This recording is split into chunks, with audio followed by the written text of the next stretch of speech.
মানুষকে দাওয়াত দেয়, এটাই কাফের বেঈমানদের কাছে সহ্য হইতো না। ওরা বলে আমরা 33 কোটি দেবতা মানি, তাই কত সমস্যা। আর এক আল্লাহকে মানলে সমস্ত কিছুর সমাধান, এটা ওরা বিশ্বাস করতে চাইতো না। এই মক্কার মুহাবির আমর প্রতিমার সামনে শপথ গ্রহণ কইরা বিশাল একটা বাহিনী নিয়ে মদিনার পথে রওনা করেছেন। এই খবর আল্লাহ তাআলা তার হাবিবের কাছে পৌঁছায় দিলেন। নবী গো, মক্কার মুহাবির আমর আপনার মাথা ধরার জন্য রওনা করেছে। এই খবরটা বিশ্বনবী জানার পরে টেনশনে পড়ে গেলেন। সাহাবায়ে কিরামদেরকে ডেকে বলেন, আমার সাহাবীরা তোমরা বলো মক্কার মুহাবির আমর আমার মাথা নেওয়ার জন্য রওনা করেছে, তোমরাই বলো কি করা যায়।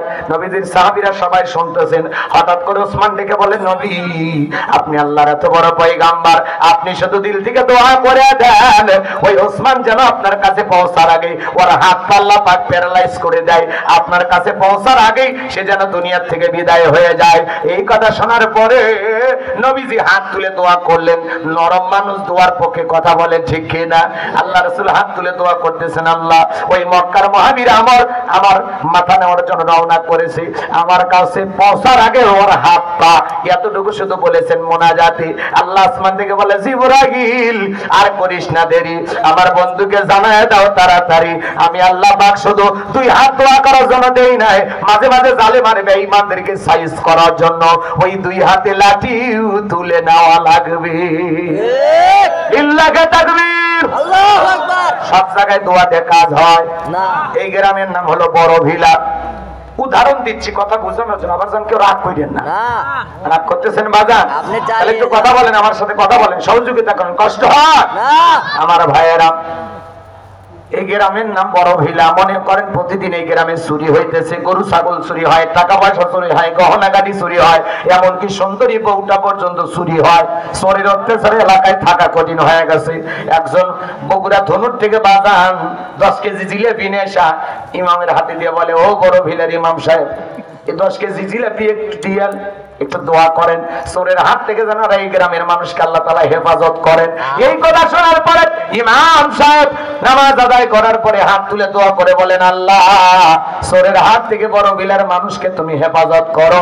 চোর জিলাপি খাবার আসে হাত তুলে কয় আমিন আমিন আমিন। কথাকে বোঝেন নাই বাজার?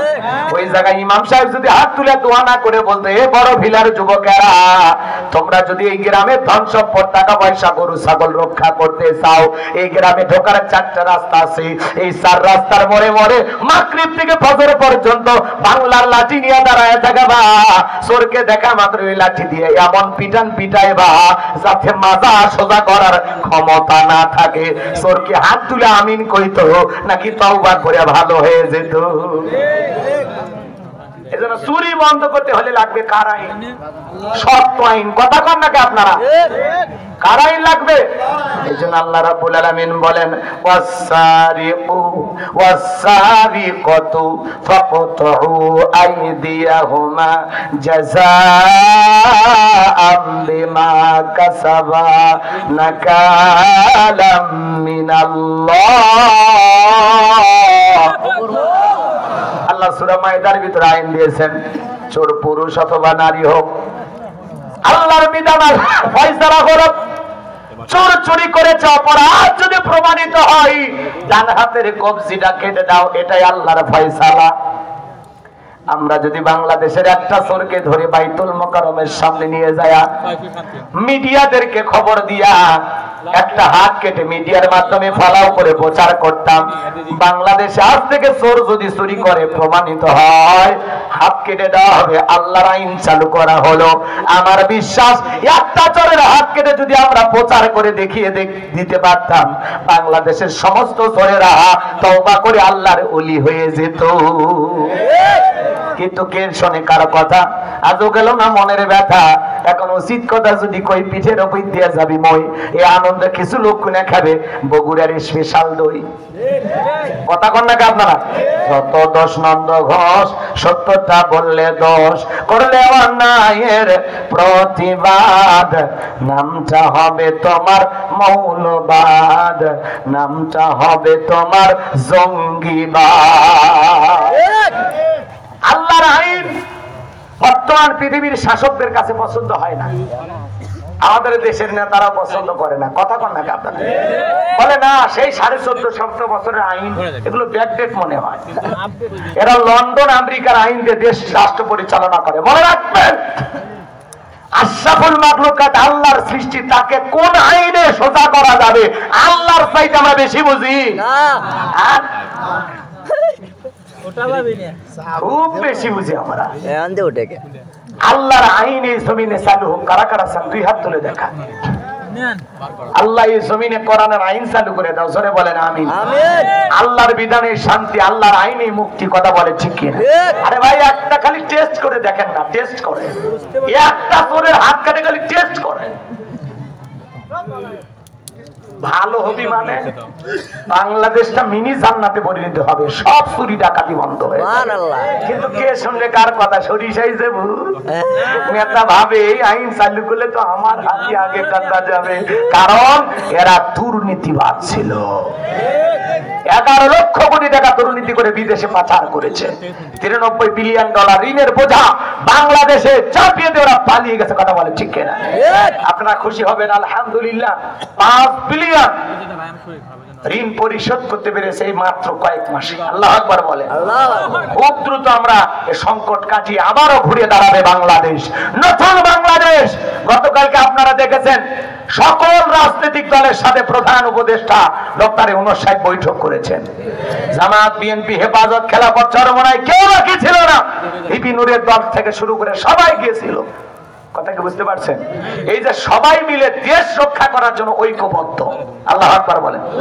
আমনুল হক সাহেব বলেছেন আমরা ঐক্যবদ্ধ, জামাতের আমিন বলেছেন ঐক্যবদ্ধ, বিএনপির নেতারা বলেছেন আমরা ঐক্যবদ্ধ, সকল দলের নেতারা বলেছেন দেশের স্বাধীনতাকে সুরক্ষিত রাখার জন্য সবাই আমরা ঐক্যবদ্ধ, কথা বলে ঠিক কিনা? আজকে আবার সকল ধর্মীয় নেতাদের সাথে তিনি বৈঠক করেছেন। আমাদের প্রিয় শায়েখ শাইখ আহমদুল্লাহ হাফিজাহুল্লাহ তিনিও সেখানে গিয়েছিলেন এবং তিনি বলেছেন যে আমরা প্রধান উপদেষ্টার সাথে দেখা করে সেখানে চমৎকার কিছু আলোচনা হয়েছে, সেখানে চমৎকার কিছু আলোচনা হয়েছে এবং তিনি বাহিরে বের হয়ে বলেছেন আমরা সবাই ঐক্যবদ্ধ, দেশের শান্তি এবং এই দেশের স্বাধীনতাকে সুরক্ষিত রাখার জন্য আমরা সবাই ঐক্যবদ্ধ এবং সকল ধর্মের অধিকার আমরা নিশ্চিত করব, কথা বলে ঠিক কিনা? আমাদের দেশে অমুসলিমদের উপর নির্যাতন হচ্ছে, এই মিথ্যা নিউজ তথ্য সন্ত্রাস ভারত চালিয়ে আজকে ভারত দেখায় দেয়, কথা বলেন। ভারত বাংলাদেশের ভিসা বন্ধ করে দিয়ে ওই দেশে যে হাসপাতালগুলোতে বাংলাদেশের লোকজন চিকিৎসা নিত তাদেরকে বের করে দিল। এই মাত্র কয়েকদিনের ব্যবধানে হাসপাতালের গেটের থেকে স্লোগান আসতেছে বাংলাদেশিদের ভিসা চালু করা হোক, আমরা তাদের চিকিৎসা করব, জামাই আদরে রাখবো, 10% ছাড় দেওয়া হবে। আল্লাহু আকবার কর। আল্লাহু আকবার। খারাই তোমাদের মন পাল্টে গেল, কথা কন না কেন? হ্যাঁ, এখন কলকাতার হাসপাতাল, দেশের বিভিন্ন ওই দেশের হাসপাতালগুলো এখন শূন্য, কারণ বাংলাদেশের মানুষ অধিকাংশ মানুষ ভারতে চিকিৎসার জন্য যায়। আজকে তারা চিকিৎসা সেবা দিতে পারতেছে না, আধা বেলা খায় আসে, আধা বেলা না খায় আসে। এই কয়েকদিনে যদি এই পরিণতি হয়, বাংলাদেশ যদি একবারে চিকিৎসা নেওয়া বন্ধ করে দেয়, ওদের অবস্থাটা কি হবে? বড় বড় কথা বলো দাদা, কথা কর না আপনারা। এক উগ্রপন্থী হিন্দু নেতা বলে বাংলাদেশের ভিসা বন্ধ করে দেন, বন্ধ করে দিলে লাভটা কি হলো? চিকিৎসা বন্ধ করে দেন। করাচিতে যান, আরে ভাই করাচির কথা বলতেছেন, পাকিস্তানের কথা বলতেছেন। পাকিস্তান তো মুসলিম দেশ, তারা তো আমাদের প্রকৃত বন্ধু। আর যাই হোক, ওরা তখন আমাদের সাথে গাদ্দারি করবে না, কথা বলেন না কেন? পাকিস্তান বুঝছে যে বাঙালি কেমন, রাগ করতেছেন আপনারা? মুসলমান মুসলমানের প্রকৃত বন্ধু। আমরা যদিও তোমাদেরকে বন্ধু মনে করি, কিন্তু তোমরা ভিতরে ভিতরে আমাদেরকে শত্রু নজরই দেখো, কথা কোন ঠিক? এই জন্য ভারতকে বলতে চাই কারো উস্কানিতে পা দিন না, এখনো সময় আছে। বাংলাদেশের সকল ধর্মের মানুষ আমরা নিরাপদে বসবাস করতেছি, কথা বলে ঠিক কিনা? এদেশের হিন্দু ভাইরাও অলরেডি বিভিন্ন জায়গায় মিছিল, মিটিং, সংবাদ সম্মেলন করে তারা বলতেছে আমরা অনেক ভালো আছি, ভারত মিথ্যা গুজব ছড়ানো থেকে বিরত থাকুক, কথা বলে ঠিক কিনা? আমরা ঐক্যবদ্ধ আছি দেশের স্বাধীনতা রক্ষায়। এই দেশের দিকে কাউকে বাঁকা চোখে তাকানোর সুযোগ আমরা দেব না, কথা বলে ঠিক কিনা? রাগ করতেছেন বাজার আমার? সবাইকে ঐক্যবদ্ধ দেখা যারা ষড়যন্ত্রকারী ওদের কলিজার পানি শুকিয়ে গেছে। আমরা কারো বললাম না, আমরা মাথা উঁচু করে বাঁচবো। আমরা কোন দেশের কাছে জিম্মি থাকতে চাই না, কথা কর না ভারত না অন্য কোন দেশ, আমরা মাথা উঁচু করে বাঁচবো, কথা বলেন ঠিক কিনা? তোমরা পেঁয়াজ চিনি মরিচ এগুলো বন্ধ করতে চাও, আরে ভাই এগুলো তো আল্লাহ দেয়া রিজিক, আমরা চাইলে আমাদের দেশেও এগুলো ইনশাআল্লাহ তৈরি করতে পারবো, কথা কর। রাগ করতেছে?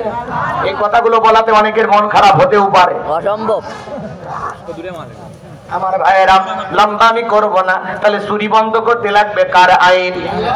আমার ভাইয়েরা বিশ্ব নবী তখন হাত নামায় নিলেন। এইবারে জিবরাইল এসে বলে নবী দোয়া কবুল হবে না, আপনি হাত নামান। নবী যে হাত নামায় নেওয়ার পরে জিবরাইল ডেকে বলে নবী আপনি সাহাবায়ে কিরামদের মধ্যে ঘোষণা করেন আপনার সাহাবীদের মধ্যে এমন কেউ কি আছে যে মক্কার মুহাবির আমরের মোকাবেলা করবে?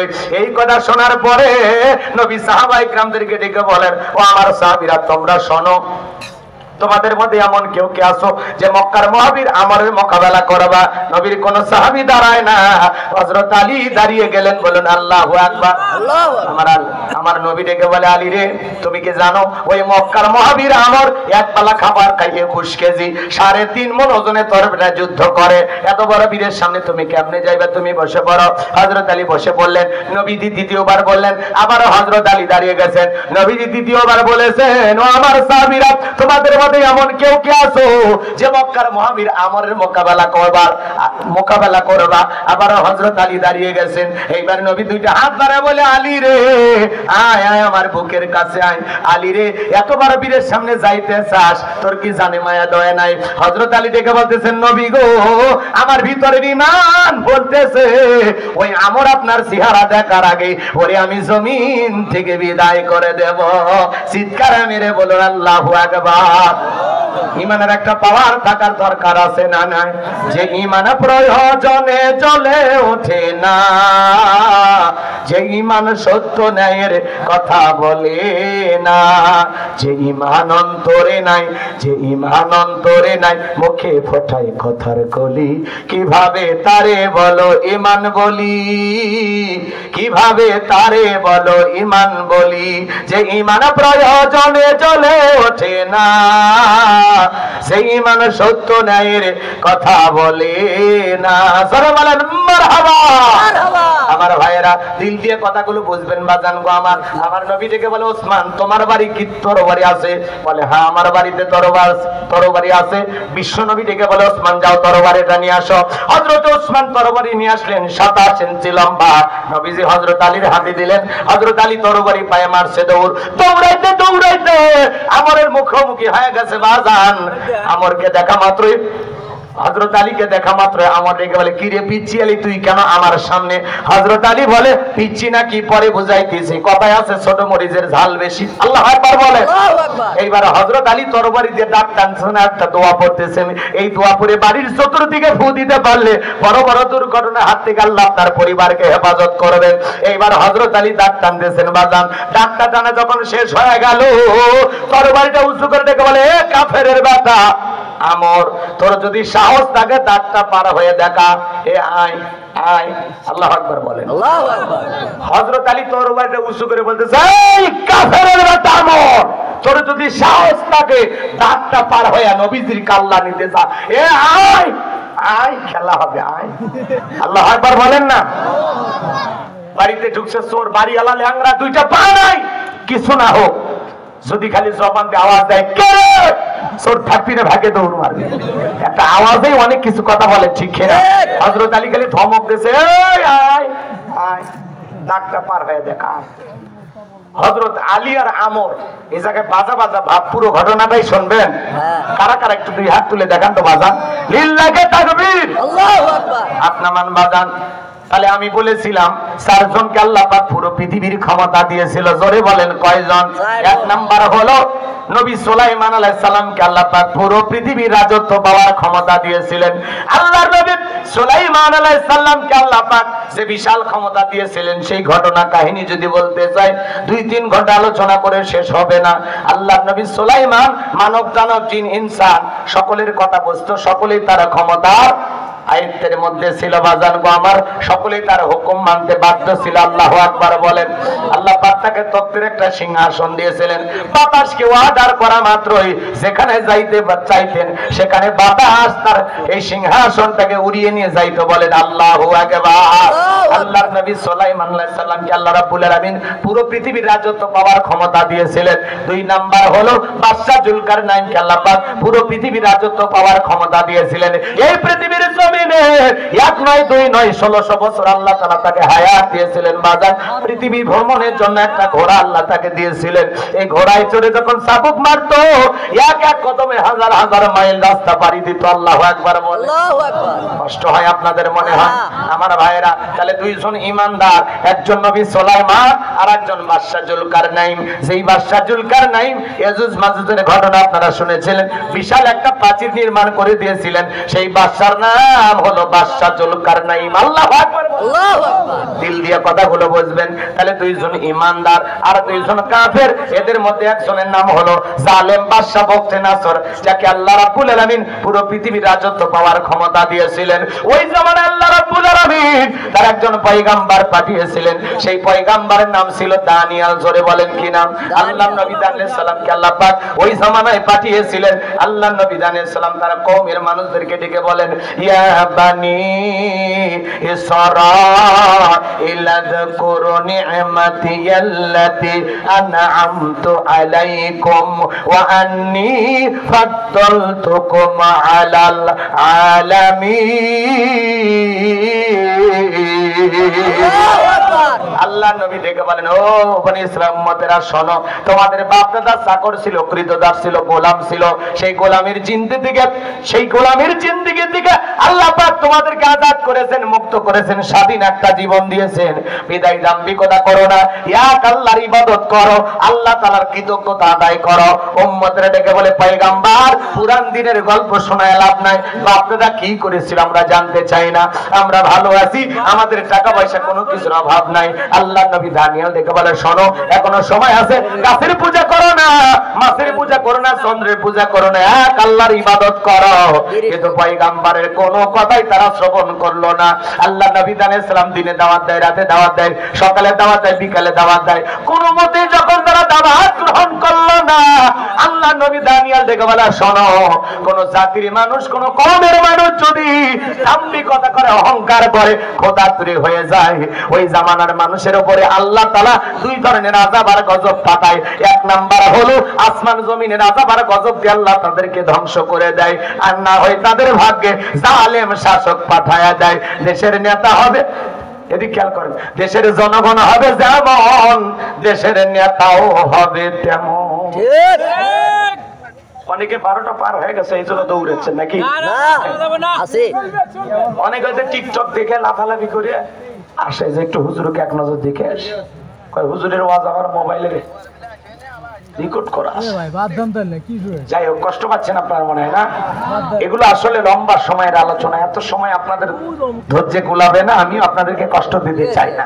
এদিক খেয়াল করেন, তাহলে অহংকার করতে নাই, কথা কর না, যারা বড় বড় অহংকার করে এদের পতন দেয় কি? কোটি কোটি টাকার এমপি মন্ত্রীর গাড়িগুলো গ্যারেজে পড়ে আছে, কিন্তু চড়ার মতো মন্ত্রী 5 কোটি 10 কোটি 20 কোটি টাকা দামের গাড়ি পড়ে আছে। কথা কর, ব্যাংকের অ্যাকাউন্টে হাজার হাজার কোটি টাকা আছে, নেতারা আছে, সব ভাগে গেছে। কথা কর ঠিক কিনা? মন্ত্রীরা সব কোথায় গেল, এমপিরা সব কোথায় গেল, কোথায় কাদের কাকা, ওদের সারা দেশটা বড় লাগে ফাঁকা ফাঁকা, পালাবো না। পালাবো না যাই না তাদের দেখা, ওদের সারা দেশটা বড় লাগে ফাঁকা ফাঁকা। আইনে মন্ত্রী আটকে গেল আইনেরই ফাঁকে, দাড়ি সারা দরবেশটারে ভণ্ড ভণ্ড লাগে। শুনেছি ভাই কত নেতা নেত্রী খাইতেছে ভাই ডান্ডা, বিচারপতি কালামানিকের ফাটিয়েছে নাকি আন্ডা। এটা আমার খবর না, মিডিয়ার খবর, কথা বল ঠিক কিনা? এই বিচারপতি শামসুদ্দিন মানিক আল্লামা সাইদি হুজুরকে মৃত্যুদণ্ডের রায় দিয়েছিল। আমরা বলতে চাই ওই একই ট্রাইব্যুনালে বিচারপতি মানিককেও মৃত্যুদণ্ডের রায় দিতে হবে। এই বিচারপতি মানিক 116 জন আলেমের তালিকা করে দুদকের কাছে জমা দিয়েছিল। আমার মতো গাইবান্দার বক্তার রোল নাম্বার ছিল 23। কত নাম্বার? 23। যারা আলেমদের তালিকা করেছিল, আজকে আমরা তালিকা করার আগেই ভিতরে ঢুকছে। কথাটা ঠিক কিনা? ফলকের ঝলক গেল, ফলকের ঝলক গেল, থামিয়ে নেটের চাকা, ওদের সারা দেশটা বড় লাগে ফাঁকা ফাঁকা। কোথায় গেল সংসদেতে মমতাজের গান, কোথায় গেল হযরত বলা স্বামী মুসলমান। 70 টাকা তাহাজ্জুদ পড়তো, আবার মাঝে মাঝে বোতলও খাইতো।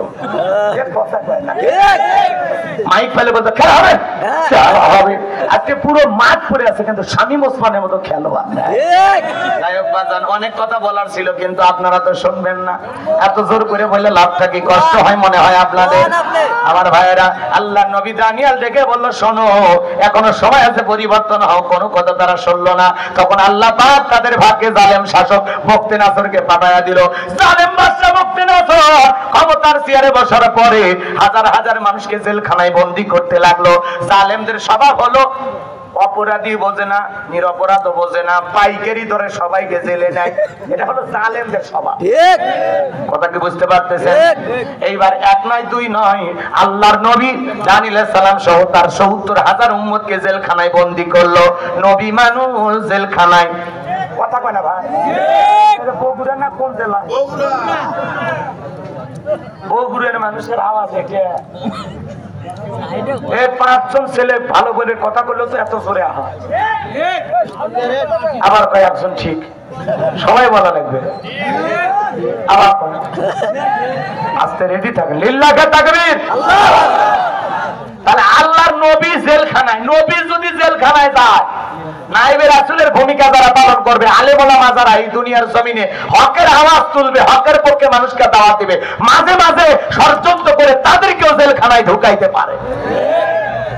আলেমের জেলখানায় গেলে সম্মান কমে না বাড়ে? রাগ করবেন না, কথাগুলো বুঝবেন, তারপরে চিন্তা ভাবনা করবেন। আল্লামা সাইদি হুজুরকে 300 মহিলা, তিনি নাকি 300 নারীকে ধর্ষণ করছে। এই কথা আপনারা বিশ্বাস করেন?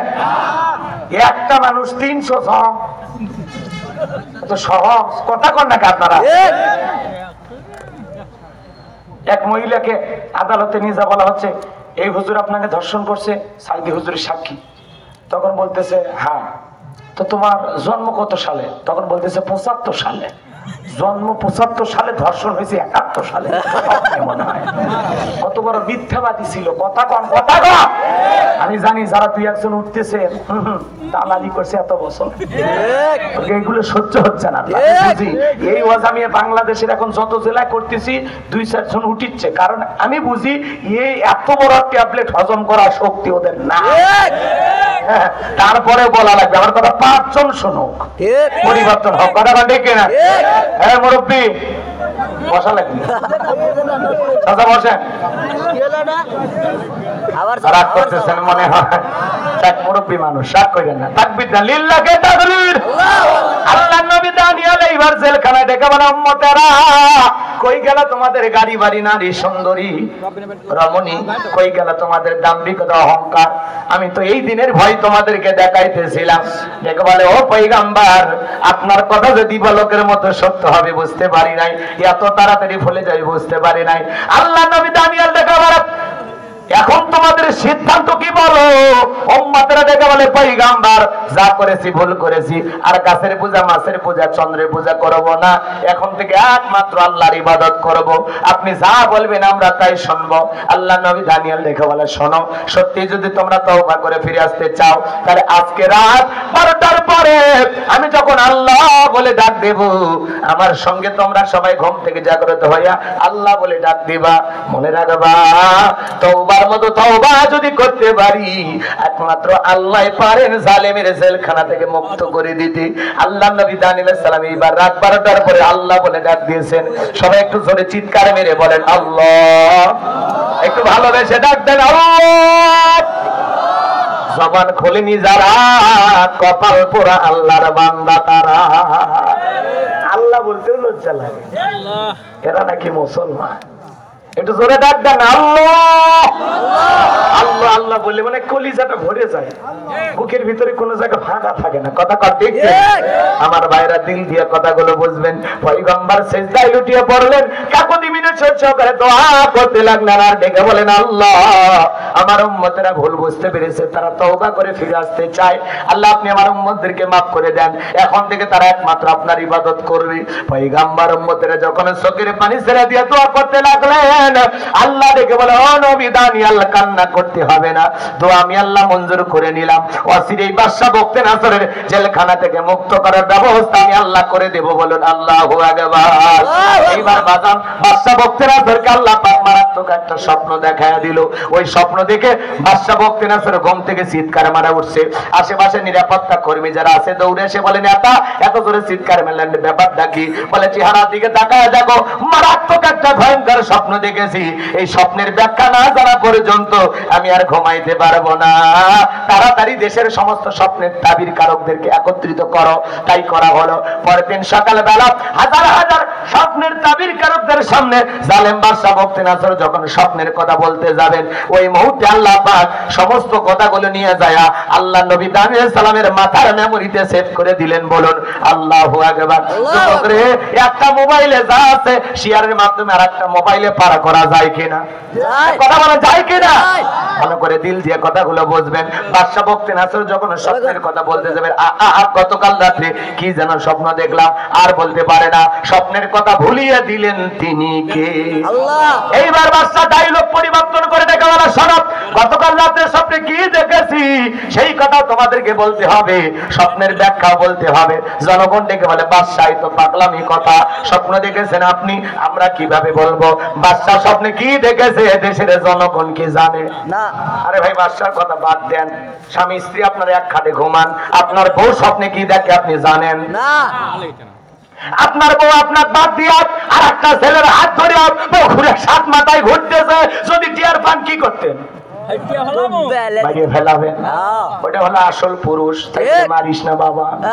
আর যারা জবাব দিল এরা ভালোবাসা ভাগ করে নেবে, অনেক দুর্বল তো। কথা কর না আপনার বইয়ের হক কি শেয়ার করবেন নাকি? একটু পুরুষের মতো কথা বলবেন। আমার বউ আমার হাত ধরে ঘুরবে, কথা কর। আপনার বউ আপনার বাদ আর একটা ছেলে হাত ধরে ঘুরবে, মানবেন নাকি? না। আপনি এই বয়সে মানবেন না? রাগ করতেছেন নাকি আপনারা? শোনেন এই কথা, না করেন না আমার ভাইয়েরা। আবার আপনি যদি আপনার বউকে বাদ দিয়া স্বপ্নে আর একটা মেয়েকে নিয়ে সাত মাথায় ফুচকা খান, আপনার বউ যদি টের পাইতে কি করতো? ঝাঁটা দিয়ে পিটাইতো। কথা কথা স্বপ্নে দেখেন না? মাঝে মাঝে স্বপ্নে দেখেন সাপটা তারা করছে, সাপ উপর থেকে উঠে দেখেন না সাপ আর নাই। মাঝে মাঝে স্বপ্নে দেখে বাড়ি ঘরে আগুন লেগে পুড়ে সার, উপর থেকে উঠে দেখি না সব ঠিকই। মাঝে মাঝে স্বপ্নে দেখে আমি মারা গেছি, বউ বাচ্চা কান্নাকাটি শুরু করছে, ঘুমোর থেকে উঠে দেখে না বেঁচে। স্বপ্ন তো স্বপ্নই, কথা বলেন ঠিক কিনা? যুবকেরা স্বপ্ন দেখে পুরো ঘরের নায়িকাদের ছবি দিয়ে সাজানো, ঘুমানোর আগে ওই নায়িকাদের চেহারা দেখা নফল মনে করে। ঘুমানোর আগে ঘরে ঢুকে একবার করে লাইট দিয়ে নায়িকাদের চেহারার দিকে তাকায় আর বলে আরে এরকম একটা বউ যদি ভাইতাম কপালটা খুলে যাইতো। কথা কম থাকে। এবার ঘুমের ঘরে দেখে ওই নায়িকার বুকের উপর। কথা কম ঠিক কিনা? যুবকেরাও স্বপ্ন, এখনকার যুবকেরা তো আপডেট।